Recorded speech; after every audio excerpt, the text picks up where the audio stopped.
Salat menurut bahasa doa. Kenapa doa dinamakan dengan salat? Karena saat berdoa itu kita tersambung kepada Allah. Karena itu kalau ingin cepat dikabulkan doanya, maka antara lisan dengan hati mesti nyambung. Jangan lisannya baca A, hatinya ke B. Ya kan? Doanya minta lulus ujian, tapi hatinya berpikir kredit cicilan, kan repot tuh. Nah, jadi mesti nyambung.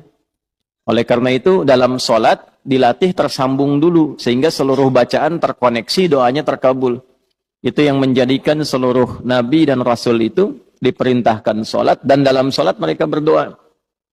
Nabi Zakaria kan dikabulkan doanya saat sholat.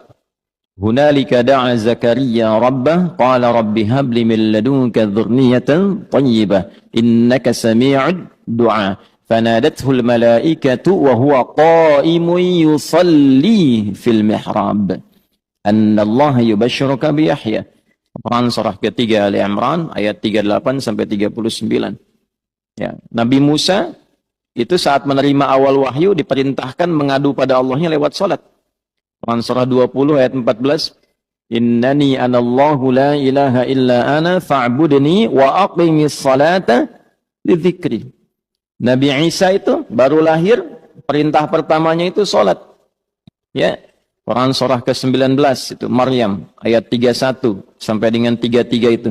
Wa ja'alani mubarakan aina ma kuntu wa awsani bis shalah. Nabi Ismail alaihissalam sampai mewasiatkan pada keluarganya supaya konsisten sholat agar terus terkoneksi dengan Allah. Saya selalu memberikan logika begini. Kalau Anda itu punya koneksi dengan pejabat, aksesnya mudah kan? Gitu.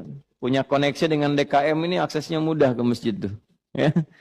Baik. Nah, punya koneksi dengan Allah apa yang sulit bagi Allah?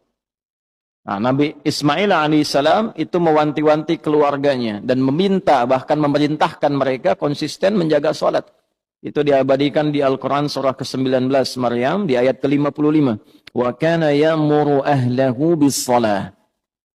Dan adalah beliau itu kana kan bisa mengatakan begini di luar Al-Quran. Wa amara ahlah. Tapi kadang ada kana di situ bertemu mudhari'. Ya, karena bertemu dengan mudhari maknanya dua. Ya, yang pertama, yadullu 'alal 'adah, menunjukkan pada kebiasaan. Jadi Nabi Ismail itu terbiasa meminta keluarganya mengingatkan supaya jaga sholat, jaga sholat.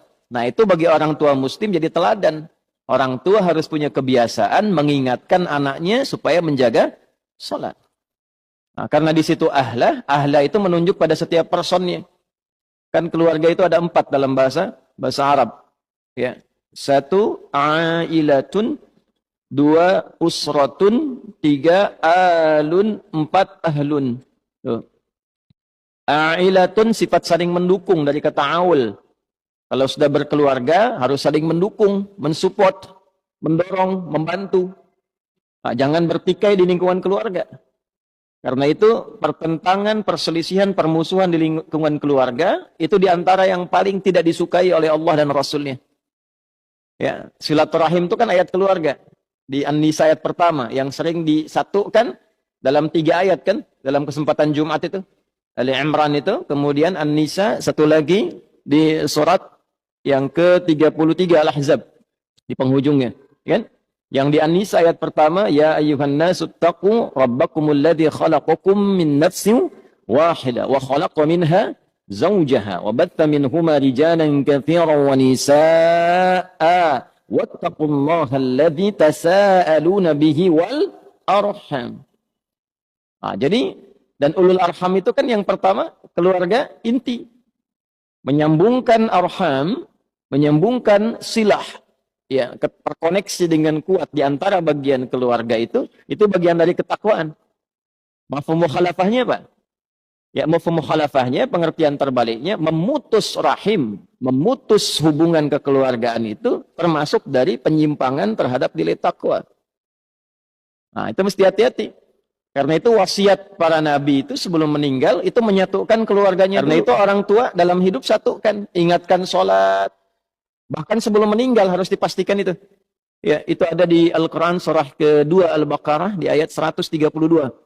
Am kuntum syuhada'a idh hadara Ya'qub al-maut idh qala li banihi ma ta'buduna min ba'di qalu na'budu ilahaka wa ilaha abaika Ibrahim wa Ismail wa Ishaq ilahan wahida wa nahnu lahu muslimun.